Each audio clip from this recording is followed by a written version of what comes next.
October 14, 1943. High above Germany at 25,000 feet, Staff Sergeant Michael Romano is crammed into the tail section of his B-17 bomber. His hands are clamped tight around twin .50 caliber machine guns, weapons that weigh more than he does. Through the small plexiglass window, he spots a Focke-Wulf 190 fighter plane maneuvering into position for an attack run.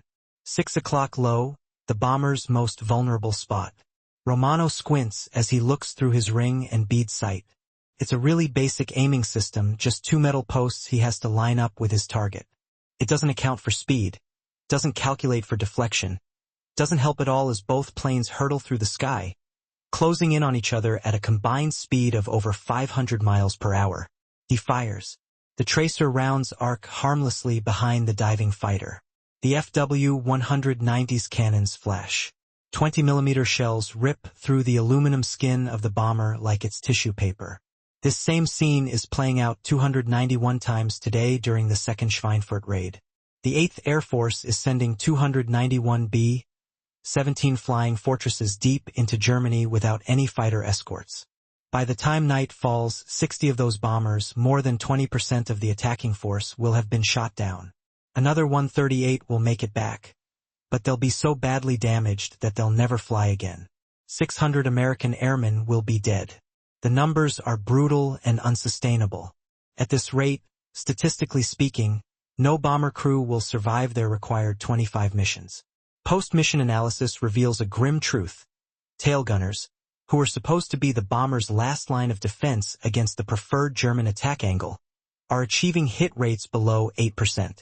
Fighter pilots simply have to attack from the rear, endure a few seconds of inaccurate return fire, and then methodically destroy America's billion-dollar strategic bombing campaign, one flying fortress at a time. Senior commanders gather at 8th Air Force Headquarters in High Wycombe, England. The defensive firepower that was supposed to make the B-17 a flying fortress has failed miserably.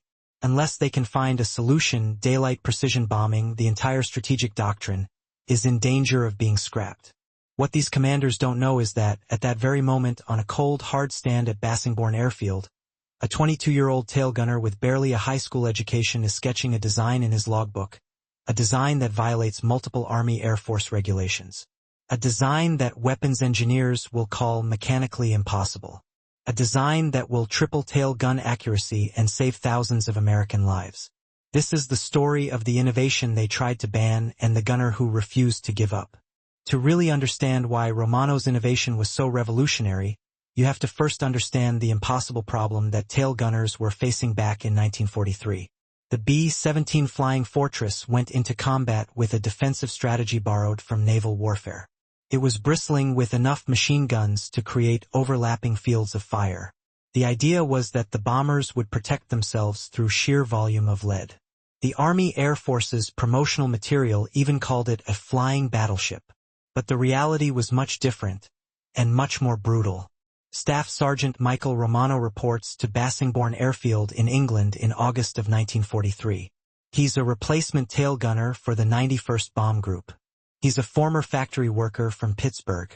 He doesn't have a college degree, no engineering background, and he was barely 19 years old when he enlisted.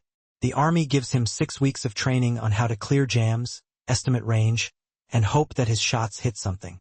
His assigned position, the tail gunner station, is barely bigger than a coffin. He has to kneel on a bicycle seat, brace his feet against the aircraft's frame, and wrestle 2 84-pound Browning M2 machine guns through a cramped field of fire. The guns pivot on a simple yoke mount. His aiming system is a ring and bead sight, a metal circle with a post at the front, pretty much the same kind of sights you'd find on an old frontier rifle. To hit a diving fighter, Romano has to estimate the target speed relative to his own aircraft. He has to calculate the deflection angle, where to aim ahead of the target, and compensate for bullet drop over distance. He has to do all of this while wearing bulky gloves in temperatures that can drop to 40 below zero. And he has to fire before the German pilots, whose cannons have 4 times the range, can turn his position into a pile of shrapnel. Even expert gunners from peacetime aerial gunnery schools try to make the same shots under controlled conditions. Their hit rates barely exceed 12%. In combat, stressed, oxygen-deprived, and under fire, the actual hit rates plummet to between 6 and 8%. The Luftwaffe recognizes this vulnerability right away. German fighter tactics evolve throughout 1943. They attack from 6 o'clock level or low, endure 15 to 20 seconds of inaccurate tail gun fire from close to 200 yards, and then unleash devastating 20mm cannon strikes. Luftwaffe after-action reports describe the B-17 tail positions as marginally dangerous, their accuracy insufficient to deter attacks. August 17, 1943. The first Schweinfurt raid. 60 bombers lost. October 8, 1943. The Bremen raid. 30 bombers lost. October 10, 1943. The Münster raid. 30 bombers lost. The 8th Air Force is hemorrhaging bombers faster than the factories can replace them. General Henry Hap Arnold, commanding general of the Army Air Forces, receives the casualty reports in Washington and starts to wonder whether daylight bombing is even viable anymore. Engineers propose possible solutions. More guns, bigger caliber, powered turrets. Boeing's Cheyenne Modification Center starts designing an improved tail turret, but the development timelines stretch into 1944. Powered turret prototypes exist, but installing them would require removing the entire tail section, a factory modification that would take months and is impossible to implement on the bombers already in England. Meanwhile, men are dying. Michael Romano flies his first combat mission on August 19, 1943. Gilsrijen Airfield, Netherlands. He fires 480 rounds at 3 attacking FW-190s. He thinks he scores some hits. But when the gun camera footage is reviewed later, it shows that every single tracer round passed harmlessly behind the targets. The fighters destroy 2 bombers in his formation. After his third mission, Romano stays on the hard stand after landing, just staring at his guns. His hands are shaking, not from fear, but from the sheer physical exhaustion of manhandling 84-pound weapons through sustained fire while kneeling at altitude. That night, he sketches his first design concept. He realizes that the problem isn't the gun itself.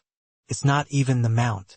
It's that tail gunners are firing blind, chasing targets they can't properly track, aiming at points in space they can't accurately predict. What Romano needs is something the Army Air Forces hasn't provided. A way to see where his bullets will actually go before he pulls the trigger. He needs a reflector sight. But the tail position's cramped quarters make a standard reflector installation impossible unless someone breaks the rules.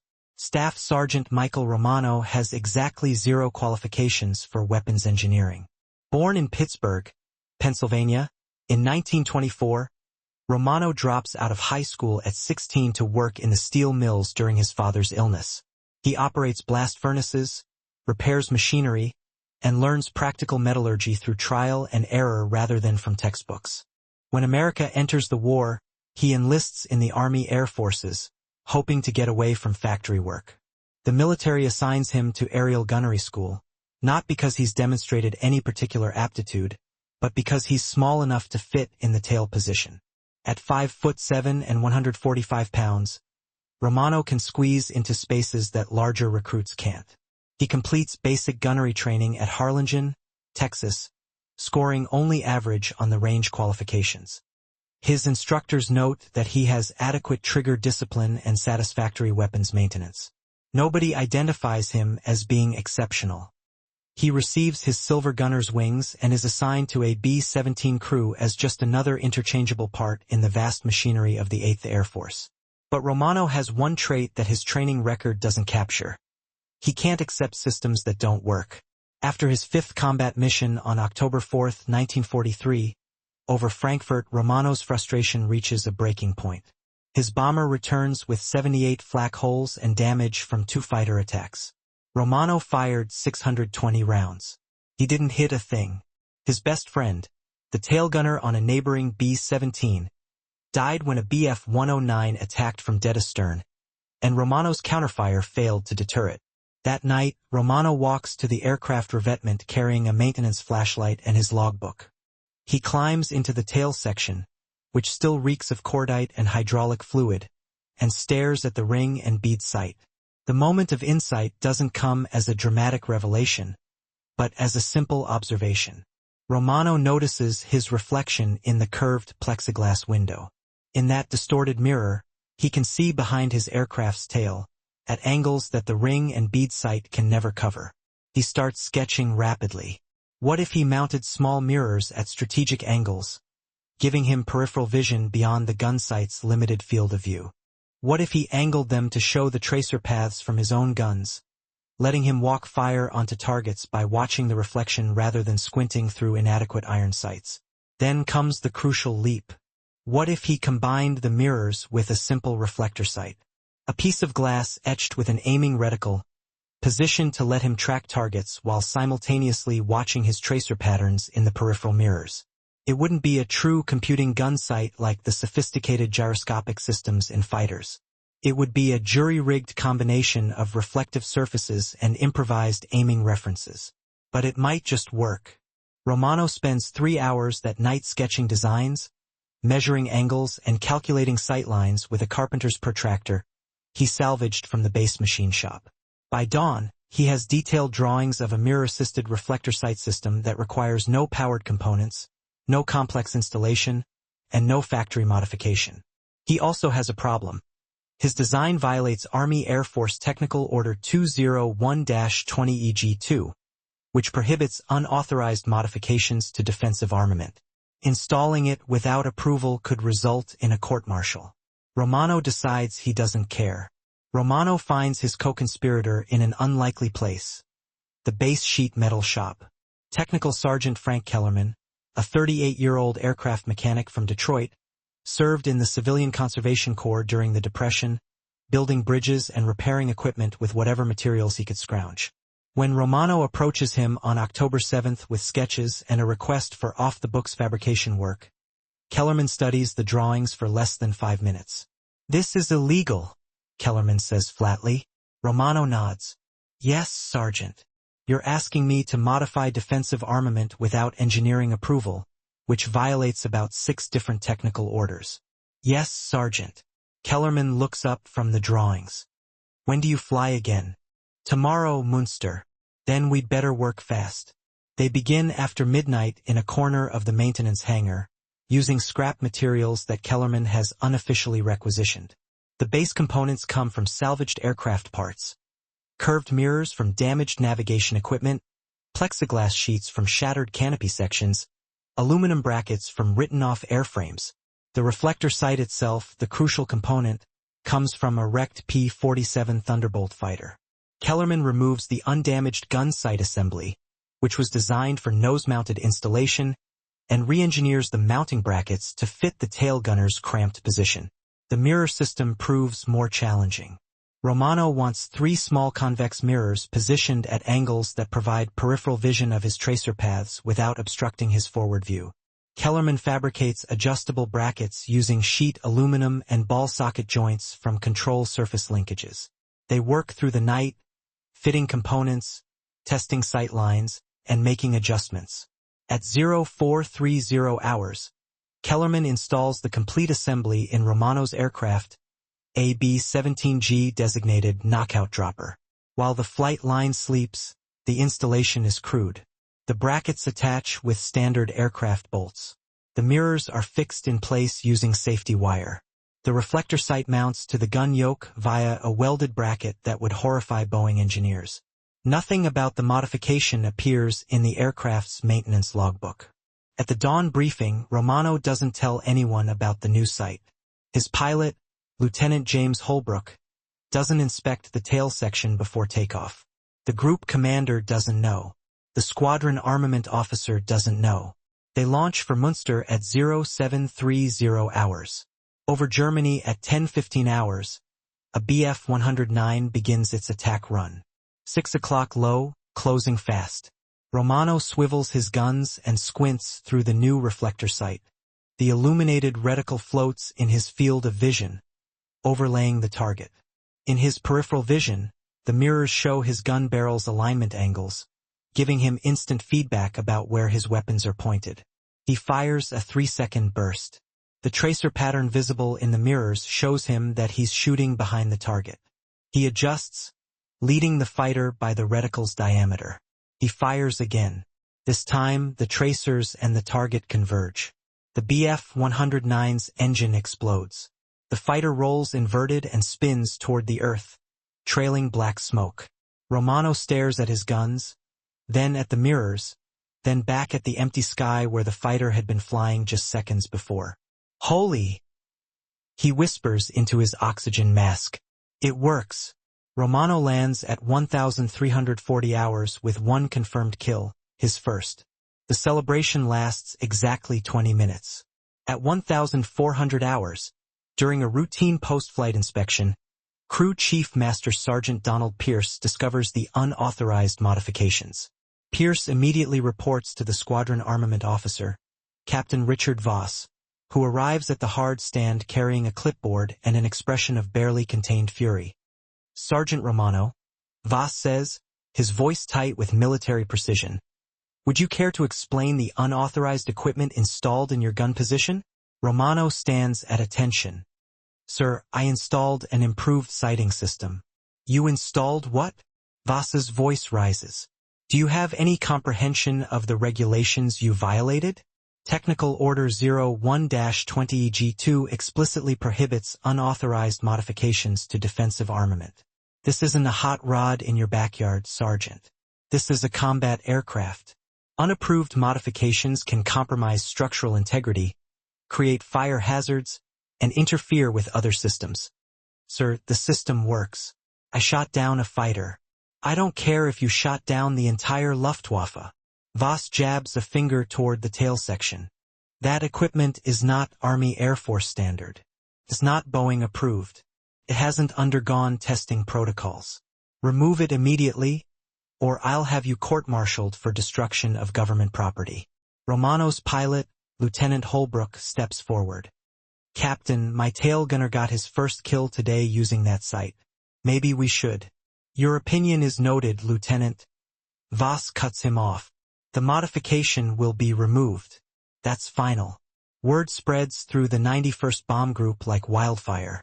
By evening mess, every gunner on base knows about Romano's illegal mirror sight and his first kill. Opinions are sharply divided. Veteran gunners gather around Romano's table, firing questions. How difficult is the installation? What's the field of view? Can the mirrors withstand slipstream stress at 200 miles per hour? But the engineering officers and senior maintenance staff react with alarm. Captain Theodore Morrison, the group's assistant armament officer, convenes an emergency meeting on October 11th. 14 officers attend. The tone is hostile. "Gentlemen," Morrison begins, "we have a discipline problem. A sergeant has performed unauthorized modifications using salvaged components of unknown provenance. This sets a dangerous precedent. If every enlisted man decides to re-engineer his weapon system based on personal preference, the room erupts. With respect, sir, that's absurd." Major William Calhoun, the operations officer, stands up. "Romano shot down an enemy fighter using this system. Our tail gunners currently achieve 8% hit rates. If his modification improves that even marginally." "Marginally?" Morrison's face reddens. "Major, we have no data, no testing.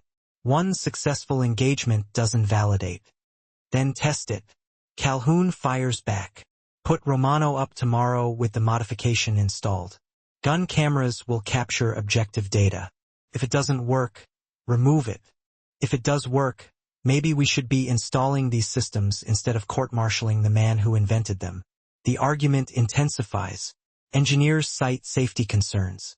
Combat officers cite casualty rates. The meeting devolves into shouting. At 2,000 hours, the dispute reaches Colonel Stanley Ray, the commanding officer of the 91st Bomb Group. Ray served as a bomber pilot in the First World War. He's 53 years old, a career officer with a reputation for both discipline and pragmatism. He listens to the arguments from both sides for 90 minutes without interrupting. Finally, he speaks. "How many bombers did we lose last week?" Silence.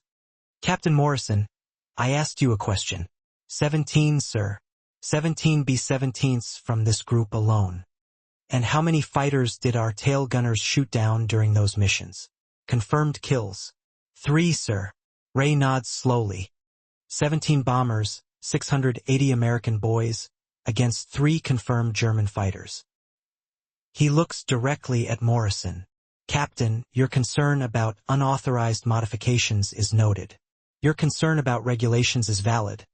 But I'm more concerned about losing 17 goddamn airplanes every week because our defensive armament doesn't work. He turns to Romano. Sergeant, your modification stays on your aircraft. You'll fly the next 3 missions with gun cameras recording every engagement. If your hit rate improves measurably, we'll authorize installation across the group. If it doesn't, we'll remove the equipment, and you'll face disciplinary action for the unauthorized modification. Understood? Romano salutes. Yes, sir. Ray stands. Gentlemen, this meeting is adjourned. And somebody get me a set of those damned mirror drawings. If this video helped you see history differently, hit that subscribe button. We're covering stories the history books missed. Our next video reveals the radar operator who won D-Day from a basement in Portsmouth. October 12, 1943. Romano flies his 4th combat mission with the modified sight system and gun cameras recording every moment. The 8th Air Force dispatches 236 B-17’s against submarine construction facilities. Luftwaffe fighter wings scramble 250 interceptors. At 1,123 hours over the German coast, the attacks begin. A Focke-Wulf 190 dives from 7 o'clock high. Romano tracks it through the reflector sight.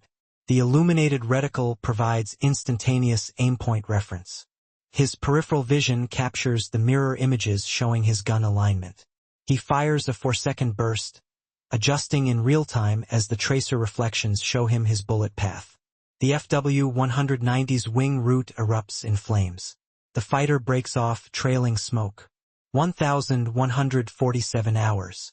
A Bf-109 approaches from 6 o'clock level. The classic tail attack profile.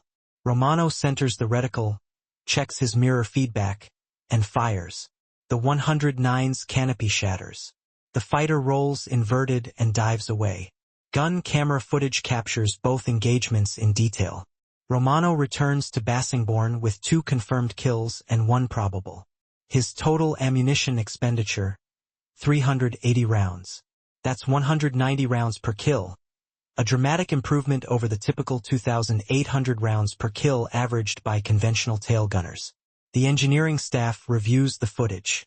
Captain Morrison watches Romano's tracer patterns and target tracking. Even he can't dispute the evidence. The mirror-reflector combination allows real-time fire correction that's impossible with the ring and bead sights. All right, Morrison admits. It works.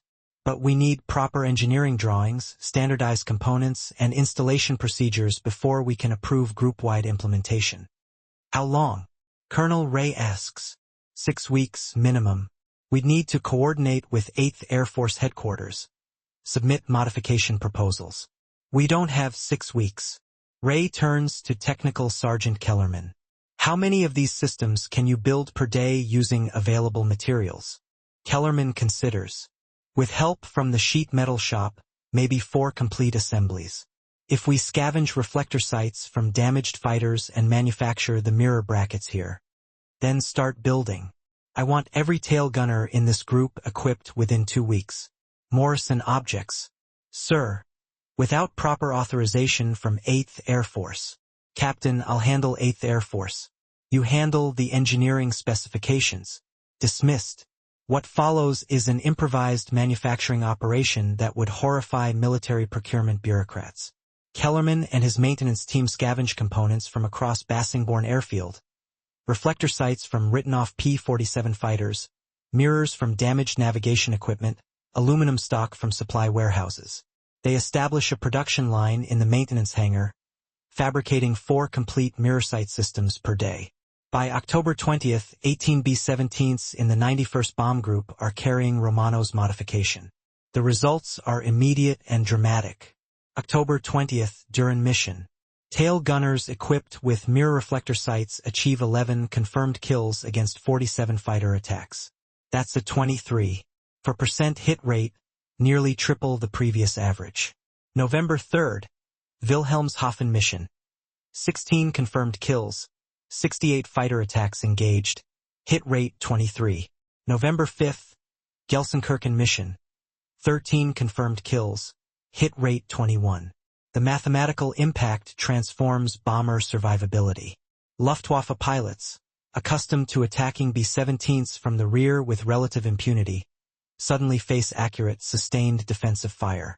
German after-action reports note the increased effectiveness of American tail weapons and recommend revising approach tactics. Major Hans-Joachim Jabs, a Luftwaffe night fighter ace temporarily assigned to day fighter operations, writes in his combat diary, "The flying fortresses have become significantly more dangerous. Their tail gunners now demonstrate accuracy previously seen only in power turrets. Attacks from the rear quadrant now carry unacceptable risk." The word reaches 8th Air Force Headquarters at High Wycombe. On November 18th, Brigadier General Frederick Castle, commander of the 4th Bombardment Wing, arrives at Bassingbourn unannounced. He inspects Romano's tail position personally, examines the gun camera footage, and interviews Romano for 30 minutes. "Sergeant, how did you know this would work?" Romano shrugs. "I didn't, sir, but the old sights definitely didn't work, so I figured anything else might be an improvement." Castle laughs. "It's the first time anyone has laughed about this issue in months." Fair point. He studies the mirror assembly, testing the range of motion. "This can be manufactured at depot level." "Yes, sir." Sergeant Kellerman has engineering drawings now. "Components are mostly salvaged, but we could source proper materials if needed." Castle nods. "I'm authorizing immediate implementation across the 4th Wing. Every B-17 will receive this modification within 30 days. He looks directly at Romano. "Sergeant, you probably saved more American lives than you'll ever know." By December 1943, Romano's mirror-reflector sight system, officially designated the Field Expedient Tailgun Aiming System, Type 1, is installed in over 200 B-17s across multiple bomb groups. The 8th Air Force commissions formal engineering studies. Boeing's Cheyenne Modification Center, which is already developing the improved Cheyenne tail turret, incorporates Romano's reflector sight principles into their design. The production Cheyenne turret, which begins appearing on B-17GS in January 1944, features an N8 reflector sight positioned almost exactly where Romano's salvaged P-47 sight sits in his improvised installation. The impact on bomber crew survival rates proves measurable and significant.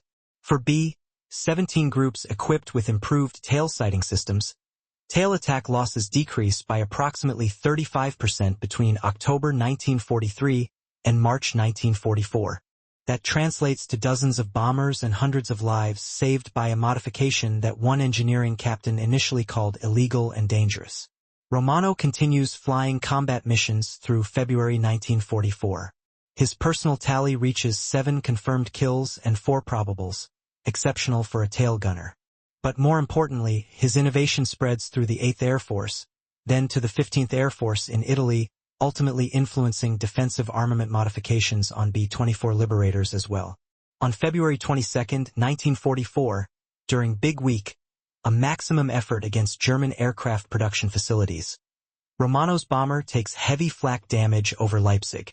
He continues engaging fighters while hydraulic fluid and fuel spray through the tail section. His aircraft crash lands in Belgium. The crew survives. Romano spends the final months of the war in a German POW camp. Michael Romano returns to the United States in May 1945, weighing 127 pounds, 18 pounds lighter than his enlistment weight. The Army Air Forces awards him the Distinguished Flying Cross for extraordinary achievement while participating in aerial flight, and notes his innovative contribution to defensive armament effectiveness. The citation carefully avoids mentioning that his innovation was initially illegal. Romano never seeks publicity. He declines interview requests from military journals. When Boeing engineers invite him to their Seattle facility to discuss the Cheyenne turret development, he politely refuses, saying, "I just made what I needed to survive. Other people turned it into something official." He returns to Pittsburgh, marries his high school sweetheart, and works as a machinist for 37 years. He rarely discusses the war. His children grow up knowing only that their father flew in bombers and fixed some gun sights. But the legacy of his improvised mirror-reflector system extends far beyond his personal modesty. The production B-17’s Cheyenne tail turret, incorporating reflector sight principles that Romano pioneered, becomes standard equipment on all late-war flying fortresses.